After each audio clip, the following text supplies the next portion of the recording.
우리가 꿈꾸는 푸른 공동체, 오늘은 6번째 효도 공동체입니다. 유학 간 아들이 어머니와는 매일 전화로 소식을 주고받는데 아버지와는 늘 무심하게 지냈답니다.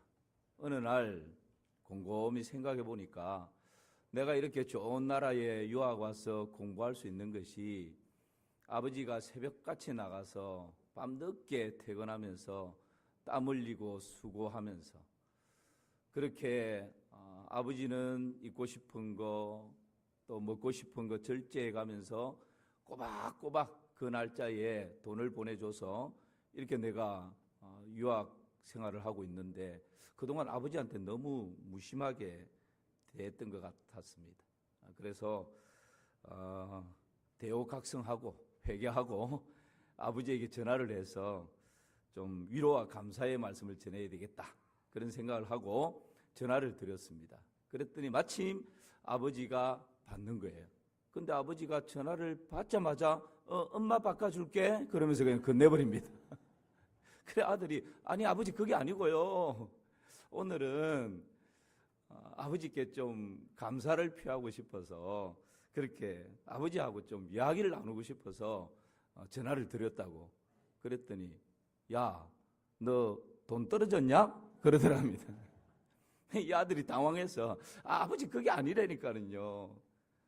오늘은 제가 곰곰이 생각해 보니까 철이 들었는지 그동안 아버지가 베풀어 주신 사랑과 그 은혜를 제가 무심하게 손님처럼 그렇게 아버지를 대한 것 같아서 너무 마음의 안타까움 때문에 아버지하고 이런저런 부자간에 좀 이야기 나누고 싶어서 아버지에게 전화한 거예요. 그랬더니 이 아버지가 너 나술했냐? 그러더랍니다. 여러분 어쩌면 이것이 오늘날 우리 아버지들의 현주소가 아닌가 싶어서 좀 씁쓸한 그런 생각이 들기도 합니다. 자식을 위해서라면, 가족을 위해서라면 마지막 남은 자존심까지 기꺼이 내어놓는 그런 분들이 바로 우리 부모님들 아니겠습니까? 그런데 이 시대가 AI 시대로 급변하면서 부모님들 거기에 잘 적응하지 못하고 힘들어하는 그 모습 보면서 오히려 기성세대라고 꼰대라고 그렇게 우리가 마음 먹는 그런 적은 없습니까? 오늘은 어버이 주일입니다. 이 땅의 모든 부모님들, 특별히 우리 마산 3.1교회 모든 부모님들, 하나님의 은총과 하나님의 복이 가득하시기를 주님의 이름으로 축원합니다. 왜 효도 공동체, 왜 효도해야 합니까? 이 질문은 너무나도 기초적인 그런 질문이죠.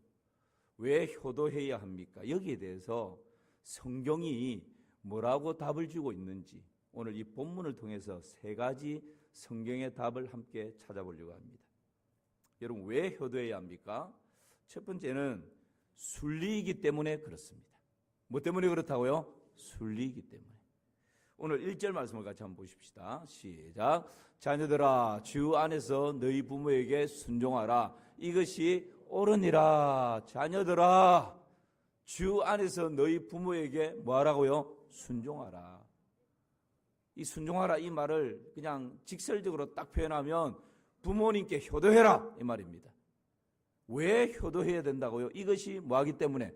옳기 때문에. 옳으니라. 여러분 이 옳다라고 하는 이 말이 원어적인 의미는 이렇습니다. 자연스럽다, 지극히 당연하다, 순리다. 그러니까 자식 입장에서 부모에게 효도하는 것이 어떤 특별한 것이 아니라는 거예요. 효도를 잘하면 막 이렇게 상을 주고 뭐 이렇게 하는데, 물론 효도를 장려하기 위한 방법 중에 하나지만 자녀가 부모를 잘 섬기는 이 일은 무슨 특별하게 상 받을 일이 아니고 그것은 지극히 당연한 일이고 자연스러운 일이고 그것은 순리다. 이것이 옳으니라 라고 하는 말씀의 의미입니다. 그래서 이 옳으니라 이 말을 이동원 목사님은 그분의 책에서 정확하게 내추럴 로우, 자연 법칙, 자연의 법, 그러니까 효도하는 것은 자연의 순리고 자연의 법이다. 그렇게 표현을 하고 있습니다. 그래서 그런지 여러분, 동서고금을 막론하고 어떤 종교든 어떤 법률이든 어떤 가르침이든 어떤 윤리든 부모에게 불효해라, 부모를 거역해라, 부모의 말씀에 불순종해라, 이렇게 가르치는 종교도 없고 그렇게 가르치는 법도 없고 그렇게 가르치는 윤리도 없고 도덕도 없어요. 기독교뿐만 아니라 모든 이 세상의 종교나 법이나 윤리나 가르침은 학교에서든 부모에 대해서는 동서고금을 막론하고 효도해야 된다, 잘 섬겨야 된다, 순종해야 된다, 이것을 가르치고 있는 것입니다. 왜냐하면 오늘 말씀에 이것이 옳기 때문에, 이것은 자연의 이치요 그냥 순리이기 때문에 그렇다는 것입니다. 오늘 이 말씀 앞에 하나님의 순리를 따라 행하는 우리 마산 삼일교회 성도님들 되시기를 주님의 이름으로 축원합니다.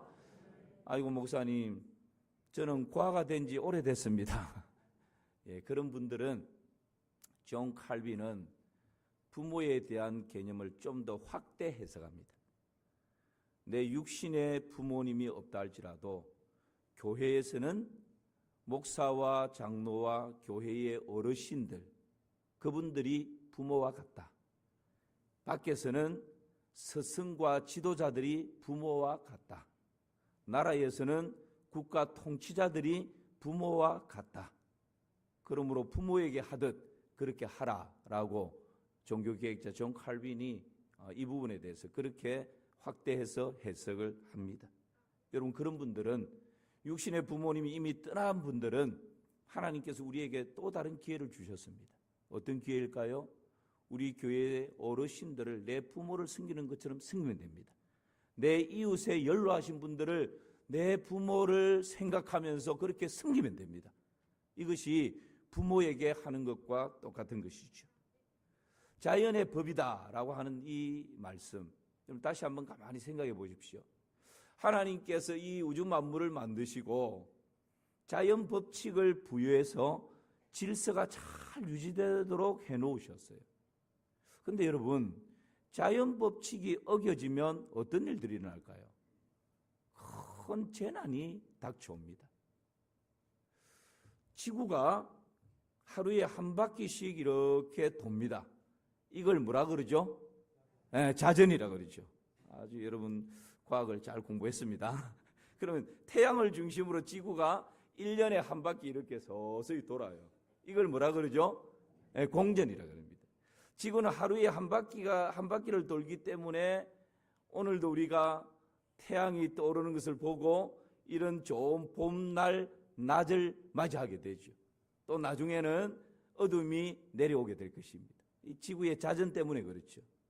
지구가 1년에 태양을 중심으로 한 바퀴 이렇게 쫙 돌도록 하나님이 자연 법칙을 만들어 놓으셨기 때문에 여러분, 봄, 여름, 가을, 겨울, 이 좋은 네 계절을 우리가 느끼며 살아가는 것입니다. 그런데 여러분, 잠시 한번 생각해 보세요. 지구가 돌다가 아이고 머리가 왜 이리 띵해, 오늘은 조금 한숨 자고 돌아야 되겠다, 좀 쉬고 돌아야 되겠다, 돌다가 멈추었다. 어떤 일들이 날까요? 어느 나라에서는 캄캄한 밤만 계속되고 있는 거예요. 어느 나라에서는 계속 태양이 떠오른 그 태양 낮만 계속되고 있는 거예요. 어느 나라에서는 얼음이 껌껌한 겨울만 되고, 또 다른 나라에서는 무더운 여름만 계속되는 것입니다. 자연 법칙에 따라서 하나님 부여하신 법칙대로 잘 움직여야 이 세상 만사가 다 질서 가운데 돌아가는 거죠. 만약에 잠시라도 멈춰버리면 큰 재앙이 뒤따르게 되는 것입니다. 마찬가지입니다. 부모 공경은, 효도는 자연의 이치요 순리라는 거예요. 이것을 멈춰버리면, 이것을 어겨버리면 여러분, 자연 법칙이 망가져버리면 큰 재앙이 뒤따르는 것처럼 우리 인생 가운데 하나님 부여해 주신 이 순리를 멈춰버리고 어겨버리면 여러분, 우리 인생 가운데 크고 작은 재난이 닥칠 수밖에 없는 것입니다. 그래서 잠언 30장 17절에서는 이렇게 말씀해요. 시작. 아비를 조롱하며 어미 순종하기를 싫어하는 자의 눈은 꼴짝이의 까마귀에게 쪼이고 독수리 새끼에게 먹혀. 아유야, 섬뜩하지 않습니까? 아비를 조롱하고 어미를 순종하기를 싫어하고 무시하고 경히 여기고 이런 자식의 눈은 꼴짝이 까마귀에게 쪼이고 독수리에게 먹히리라. 하나님이 자연의 순리로 부모 공경, 효도를 허락해 놓으셨는데 그것을 거역하고 무시하고 짓밟아버리면 여러분 자녀들이 형통할 수가 없다는 거예요. 아무리 많이 공부하고 아무리 돈을 가지고 있다 할지라도 여러분 자녀의 삶이 윤택하고 기름지고 형통하고 즐겁고 기쁘고 감격스러운 그런 삶을 살아갈 수 없다는 것입니다. 그러므로 우리는 이 효도라고 하는 이 말씀 앞에 겸비함이 필요합니다. 신명기 27장 16절 말씀도 같이 한번 보실까요? 시작. 그의 부모를 경홀히 여기는 자는 저주를 받을 것이요 모든 백성은 아멘 할지니라. 야, 좀 더 나갑니다. 이제 저주를 받는다라. 부모님께 효도하라는 이 순리를 여러분 잘 순응함으로 저주가 아니라 축복받는 은혜가 있기를 주님의 이름으로 축원합니다. 두 번째는 왜 효도해야 합니까? 두 번째는 이것이 명령이기 때문에 그렇습니다. 뭐 때문에 그렇다고요? 명령입니다. 2절 말씀 같이 한번 볼까요? 시작. 내 아버지와 어머니를 공경하라. 이것은 약속 있는 첫 계명이니. 여기서 첫 계명이니 이 말씀이 신의 법이다. 하나님의 명령이다. 이런 뜻입니다. 그러니까 여러분 부모 공경은 순리일 뿐만 아니라 자연의 법일 뿐만 아니라 하나님의 뭐라고요? 명령입니다. 명령은 내가 선택할 수 있는 게 아니에요. 군대 갔다 오신 우리 남자 성도님들 아시죠? 정말 오늘은 뭐 이 각계 전투 뭐 이 훈련하고 너무 피곤합니다. 그래서 그냥 군대 내무반에서 머리를 닫자마자 코를 골면서 드렁드렁 자는데 가장 취약한 시간 새벽 1시에 보초입니다. 고참이 지나가면서 툭 건드리죠. 아이고 오늘은 너무 피곤하고 힘들어서 저 죽으면 죽었지 보초 못 나가겠습니다. 그런 거 없습니다. 툭 하면 아무리 피곤하고 아무리 힘들어도 벌떡 일어나서 그냥 장비 챙겨가지고 나가죠. 왜요? 명령이기 때문에. 이 명령은 내 몸의 상태, 내 기분의 상태 전혀 상관없어요. 그거 인정해 주지도 않습니다. 명령에는 오직 복종만 있을 따름이죠. 여러분 효도하라라고 하는 것은 하나님의 명령이기 때문에 내 감정이 이러니까 내 기분이 이러니까 내 지금 형편이 이렇고 내 현실이 이러니까 해도 되고 안 해도 되고 나의 선택 조항이 아니라 이것은 하나님의 준엄한 명령이기 때문에 그 명령은 그대로 지키는 것입니다. 명령을 어기면 거기에 따르는 대가를 지불해야 됩니다. 그래서 여러분 십계명을 보면 제가 언젠가 이 말씀을 드렸습니다. 십계명 1계명부터 4계명까지는 누구와 누구와의 관계죠? 하나님과 사람과의 관계. 나 외에는 다른 신을 두지 말라부터 해서 안식일을 기억하여 거룩히 지키라. 첫 번째부터 4계명까지는 하나님과 사람과의 관계에 대한 계명이에요. 다섯 번째 내 부모를 공경하라부터 내 이웃에게 어떤 것이든 탐내지 말라. 10번째 계명까지는 6개 계명은 누구와 누구와의 관계죠? 사람과 사람과의 관계. 근데 여러분 제가 말씀드렸지 않습니까? 정통 유대인들은 이렇게 분류를 하지 않습니다. 첫 번째 계명부터 다섯 번째 내 부모를 공경하라라고 하는 이 계명을 한 돌판에 함께 새긴다는 거예요. 그리고 6계명부터 10계명을 또 한 돌판에 새깁니다. 이상하죠? 다섯 번째 계명 내 부모를 공경하라라고 하는 이 계명은 사람과의 사람 관계의 계명이기 때문에 여기에 돌판에 새겨져야 되는데 하나님과 사람과의 관계 가운데 있는 이 돌판에 함께 새긴다는 거예요. 왜 그럴까요? 부모에 대한 순종은 곧 하나님에 대한 순종으로 여겨주겠다는 것입니다. 부모에게 부여한 그 권위는 하나님의 권위처럼 여겨주겠다는 것입니다. 이것이 여러분 성경에서 우리에게 말씀해주고 있는 바입니다. 조금 더 살펴볼까요? 출애굽기 21장 17절 말씀 보면 시작. 자기의 아버지나 어머니를 저주하는 자는 반드시 죽일지니라. 아까도 말씀을 살펴봤지만 부모를 경히 여기고 무시하고 저주하는 자는 반드시 죽이라고. 그래서 참 이 효도에 대해서 여러분 세상 사람들은 우리 기독교가 뭐 죽은 부모님의 제사를 지내지 않는다고 그런 종교가 어디 있냐고. 부모도 모르는 그런 종교 믿을 필요 없다고 막 그러죠. 근데 여러분 우리 기독교만큼 효를 강조하는 종교가 없어요.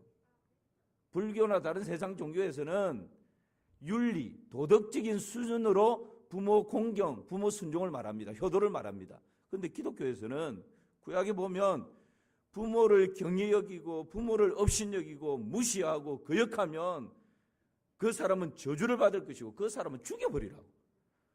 여러분 어느 종교에서 부모에게 불순종하고 불효하다고 죽여버리라는 종교가 어디 있습니까? 이 정도로 기독교는 효에 대해서 아주 강하게 강조하고 있고 아주 준엄하게 명령하고 있는 것입니다. 레위기 24장 16절 말씀도 한번 보실까요? 레위기 24장 16절 제가 했습니다. 여호와의 이름을 모독하면 그를 반드시 어떻게 한다? 죽일지니 온 해중의 돌로 그를 칠 것이니라. 거류민이든지 본토인이든지 여호와의 이름을 모독하면 그를 어떻게 하라고요? 제가 왜 지금 이 레위기 말씀까지 이렇게 지금 거론을 하는지 아시겠습니까? 여러분 부모 공경과 효도와 하나님을 공경하는 것을 하나님께서는 동급으로 여기신다는 거예요. 하나님을 모욕하고 그의 이름을 모독하는 자는 저주를 받고 죽이라 그랬는데 아까 살펴봤죠?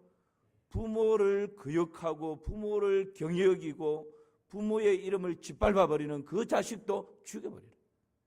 그러니까 지금 하나님께서는 부모의 권위는 하나님의 권위와 함께 있다라는 것을 말씀해주고 있는 것입니다. 부모를 해방하는 자는 하나님을 해방하는 자이고 부모를 무시하는 자는 눈에 보이지 않는 하나님을 무시하는 행위이고 부모에게 불순종하는 자는 하나님께 불순종하는 자와 같다라고 하나님 그렇게 여기시는 것입니다. 그러므로 여러분 부모님을 잘 섬기고 효도하는 것은 자연의 이치요 순리일 뿐만 아니라 하나님께서 아주 준엄하게 명령하시는 하나님의 명령인 것입니다. 그래서 우리는 이 명령 앞에 순종하는 것이 필요하죠. 잠언 23장 22절 말씀도 한번 보십시오. 시작. 너를 낳은 아비에게 청종하고 내 늙은 어미를 경히 여기지 말지니라. 잠언 23장도 마찬가지입니다. 시작. 내 부모를 즐겁게 하며 너를 낳은 어미를 기쁘게 하라. 명령입니다. 이 명령 앞에 우리의 마음과 정성과 힘을 다해서 부모님들을 잘 섬기고 효도하시는 은혜가 있기를 주님의 이름으로 축원합니다. 그런데 우리 부모님들은 단 한 번도 야 이놈아 성경에서 효도는 하나님의 명령이라 그랬잖아. 명령을 네가 어기면 되겠냐? 단 한 번도 이렇게 호통치시는 분이 없어요. 오히려 이것은 거론도 하지 않습니다. 차라리 부모님들은 이런 말은 한마디도 하지 않으면서 오히려 내 자식을 위해서라면 간이라도 쓸개라도 빼줄 수 있는 희생을 통해서 끝없는 사랑을 베푸시는 분이 우리 부모님들이죠. 제가 1995년도에 신학대학원에 들어갔습니다. 대학원에 들어가서 어느 날 식당에 내려갔는데 큰 대그룹에서 보험 이 포스터를 이렇게 식당에 붙여놓은 거예요. 근데 그 앞에 가서 이렇게 그 글귀를 보는데 마음에 뭉클한 감동이 있었습니다. 그 시대의 아버지, 어머니에 대한 글귀였어요. 그래서 그때는 뭐 핸드폰 들고 다닐 때가 아니었기 때문에 메모지를 꺼내가지고 너무 이 가슴 뭉클한 글귀라 열심히 적어드렸습니다. 근데 요즘 보니까 그 글이 대그룹, 그룹은 말할 수 없고 대그룹 보험회사에서 포스터에 적혀있던 글인데 그 글이 여러 책에 인용되어 있는 것을 제가 보게 되었습니다. 제가 이런 말씀을 드리는 것은 이 글을 인용하는 원조가 저다라는 것을 말씀드리는 것입니다. 그 글이 언젠가 한번 소개한 적이 있습니다. 이런 글입니다. 이 시대의 아버지, 어머니에 대한 생애를 너무 잘 묘사를 했어요. 먼저 아버지에 대한 묘사입니다. 29, 14시간을 기다려서야 자식의 울음소리를 들을 수 있었습니다. 당신은 신을 믿지 않았지만 당신도 모르게 기도를 올렸습니다. 37, 자식이 국민학교에 들어가 우등상을 받았습니다. 당신은 액자를 만들어 가장 잘 보이는 곳에 두었습니다. 아직도 당신의 방에는 누런 액자가 걸려 있습니다. 43, 1월 아침 모처럼 자식과 디산 약수터로 올라갔습니다. 이웃 사람들이 자식이 아버지를 닮았다며 인사를 건넸습니다. 당신은 괜히 기분이 좋았습니다. 48, 자식이 대학 입학 시험을 보러 갔습니다. 당신은 평소와 다름없이 출근을 했지만 하루 종일 일이 손에 잡히지 않았습니다. 53, 자식이 첫 월급을 타서 네일을 사왔습니다. 당신은 쓸데없이 돈을 쓴다며 나무랐지만 밤이 늦도록 네일을 입어보고 또 입어보았습니다. 61, 딸이 시집을 가는 날이었습니다. 딸은 도둑 같은 사위 얼굴을 쳐다보며 한박 웃음을 피웠습니다. 당신은 나이 들고 처음으로 눈시울이 붉어졌습니다. 하지만 이제는 희끗희끗한 머리로 남으신 당신, 우리는 당신을 아버지라고 부릅니다. 이 시대의 아버지의 삶이었죠. 다음은 어머니에 대한 묘사를 이렇게 합니다. 21, 당신은 고개를 두 개 넘어 얼굴도 본 적 없는 김태근 씨 댁의 큰 아들에게 시집을 왔습니다. 26, 시집 온 지 5년 만에 자식을 낳았습니다. 당신은 그제서야 시댁 어른들한테 며느리 대접을 받았습니다. 32, 자식이 밤늦게 급체를 앓았습니다. 당신은 자식을 업고 읍내 병원까지 밤길 20리를 달렸습니다. 40, 그의 겨울은 유난히 추웠습니다. 당신은 자식이 학교에서 돌아올 무렵이면 자식의 외투를 입고 동구밭까지 나갔습니다. 그리고 자식에게 당신의 체온으로 덮여진 외투를 입혀 주었습니다. 52, 자식이 결혼할 여자라고 집에 데려왔습니다. 당신은 분칠한 얼굴이 싫었지만 자식이 좋다니까 당신도 좋다고 했습니다. 62, 환갑이라고 자식이 모처럼 돈을 보냈습니다. 당신은 그 돈으로 자식의 보약을 지었습니다. 65, 자식 내외가 바쁘다고 명절에 고향에 못 내려온다고 했습니다. 당신은 동네 사람들에게 아들이 바빠서 아침에 일찍 올라갔다며 당신 평생 처음으로 거짓말을 했습니다. 오직 하나, 자식 잘되기만을 바라며 살아온 한평생. 하지만 이제는 깊게 주름진 얼굴로 남으신 당신, 우리는 당신을 어머니라고 부릅니다. 우리 아버지 어머니들의 일생을 참 이렇게 짧게 아름답게 요약을 한 글입니다. 여러분, 우리 부모님들은 단 한 번도 하나님의 명령이니까 효도하라고 강요한 적 없습니다. 오히려 내 자식이 빛날 수만 있다면 스스로 더 짙은 어둠을 자처하는 분들이 우리네 부모님들 세대입니다. 그러므로 효도하는 것이 순리이기 때문이고 효도하는 것이 하나님의 명령이기 때문에 의무와 책임이 아니라 이 희생과 가히 없는 사랑 앞에 겸손하게 우리의 부모님들을 마음과 정성을 다해서 섬겨가는 것이 여러분 하나님께서 우리에게 허락해 놓으신 은혜의 통로가 되는 줄 믿습니다. 마지막 하나는 왜 효도해야 합니까? 순리이기 때문에 그러하고 명령이기 때문에 그러하고 마지막 하나는 효도에는 하나님의 축복이 뒤따르기 때문에 그렇습니다. 3절 말씀 한번 보실까요? 3절 시작. 이로써 내가 잘되고 땅에서 장수하리라. 효도할 때 하나님께서 축복을 약속하시는데 네가 잘된다는 것이고 또 하나는 장수한다는 것입니다. 여기서 잘된다라고 하는 이 말은 형통하다는 말입니다. 물이 위에서 아래로 흘러가는 것처럼 하는 일마다 형통할 것이다. 여러분, 이 잘된다라고 하는 이 말은 그 사람이 닿는 손마다 뭐가 일이 잘 되는 거예요. 그런 사람이 있지 않습니까? 뒤로 넘어졌는데 코가 깨지는 사람이 있는가 하면 여러분, 뒤로 넘어졌는데 황금 덩어리를 발견하는 사람이 있어요. 직장에서든 이웃에든 저 사람은 뭐 일을 맡기만 하면 사람들이 모여들고 별로 그렇게 이렇게 잘하는 것 같지도 않은데 뭔가 이렇게 일이 술술술술 풀리고 형통하고, 다 그런 것은 아니지만 하나님께서는 부모에게 효도하는 사람, 그 자녀, 그 후손들, 하나님께서는 형통하고 평탄한 복을 허락해 주시는 것입니다. 이게 잘 된다는 거예요.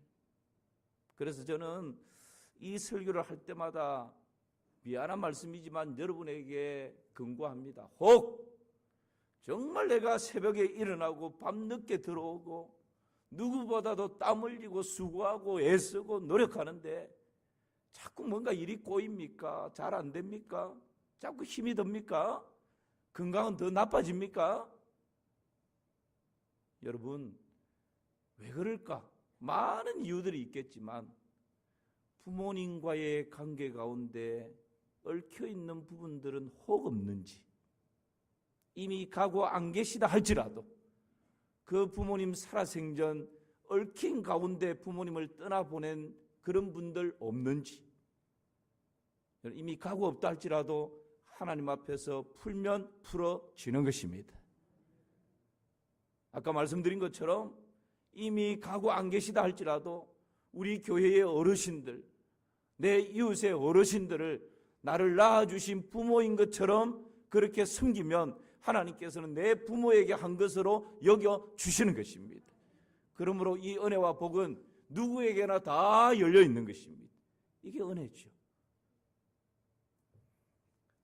또 하나는 장수의 복입니다. 잘 될 뿐만 아니라 땅에서 뭐 한다고요? 장수하리라.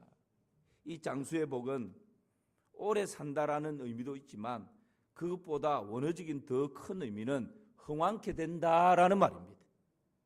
부모를 공경하면 네가 잘 될 뿐만 아니라 장수한다, 오래 산다, 흥왕케 된다, 이런 말이죠. 이 장수는 또 그 범위가 개인에게만 주어지는 것이 아닙니다. 개인의 축복을 의미하기도 하지만 가문의 축복을 의미합니다. 그러니까 이 장수라고 하는 말이 뜻이 생명이 길다, 계속해서 길어진다, 오래 머문다, 이런 말입니다. 여러분, 아버지가 할아버지에게 잘하는 모습을 손자, 손녀들이 보면 그것이 여러분 대를 이어서 흘러갑니다. 아버지가, 엄마가 할아버지, 할머니한테 하는 모습을 보게 되고 듣게 되고 느끼게 됩니다. 그러면 그 가문이 효도하는 가문으로 길어지고 오래 머물게 되고, 그럴 때에 하나님께서 약속하셨던 것처럼 계명을 잘 지키는 자에게는, 하나님의 명령을 잘 지키는 자에게는 천대까지 은혜를 베풀이라 말씀하십니다. 여러분, 자녀 잘 되기를 위해서 우리가 얼마나 기도하고 애씁니까? 그런데 자녀를 잘 되게 할 수 있는 지름길을 하나님께서 만들어 놓으셨는데, 자녀를 위해서 투자하고 아낌없이 내어주는 것도 중요하지만 나를 낳아주신 부모에게, 자녀에게 하는 절반만 하더라도 내 자녀가 잘 되는 은혜와 복을 누린다는 거예요. 이것이 하나님의 말씀의 원리인 줄 믿습니다. 그래서 우리는 여러분 말씀의 원리를 따라가면 됩니다. 그런 글이 있었습니다. 제가 오늘 인용은 하지 않았지만 이 시대에 자녀를 위해서라면 마이너스 통장을 끌고서라도 유학을 보내고 막 투자를 한답니다. 그런데 정작 부모님을 위해서는 너무 아끼고 절약하고, 여러분 정말 자녀가 잘되게 할 수 있는 길을 오늘 하나님께서 우리에게 말씀해 주셨어요. 내 부모를 공경하면 내 가문이 잘 될 뿐만 아니라 자자손손 천대까지 하나님이 은혜와 복을 흘러보내 주시겠다 약속하십니다. 이 은혜를 누리시기를 주님의 이름으로 축원합니다. 마지막 하나, 장수라고 하는 이 의미는요, 사회적 국가적 축복을 의미합니다. 그러니까 이 장수라고 하는 것은 그냥 오래 산다라는 개념도 있지만, 그거보다는 개인이 복을 받고 가문이 흥왕케 되고 한 나라와 국가가 흥왕케 되는 그런 은혜가 있다라는 겁니다. 어떨 때요? 부모를 잘 공경하고 효도할 때. 그래서 여러분, 저는 우리 교회가 작년 하반기부터 늘 푸른 대학을 시작했습니다. 70세 이상 되시는 우리 어르신들, 물론 요즘 사회가 뭐 이 구청이나 이런 데서 더 좋은 강사들을 모셔서 더 잘합니다. 그러나 여러분, 거기서 하는 프로그램과 교회에서 하는 프로그램은 다르지 않습니까? 먼저 모여서 예배드리고 찬양하고 또 좋은 강사들 모셔서 함께 프로그램을 가집니다. 왜냐하면 여러분, 우리 교회도 이제 올해 59주년을 맞이하고 우리 대한민국도 이렇게 잘 살게 된 것이 여러분, 우리 부모님 세대의 그 헌신과 눈물과 희생이 밑거름이 됐기 때문에 오늘날 이렇게 잘 살게 된 것 아니겠습니까? 그렇다면 다음 세대도 물론 중요하지만 다음 세대 못지않게 그동안 희생과 눈물로 밑거름이 되어주신, 발판이 되어주신 이 부모님 세대를 잘 섬기는 것이 성경적인 원리이기 때문에 그러한 것입니다.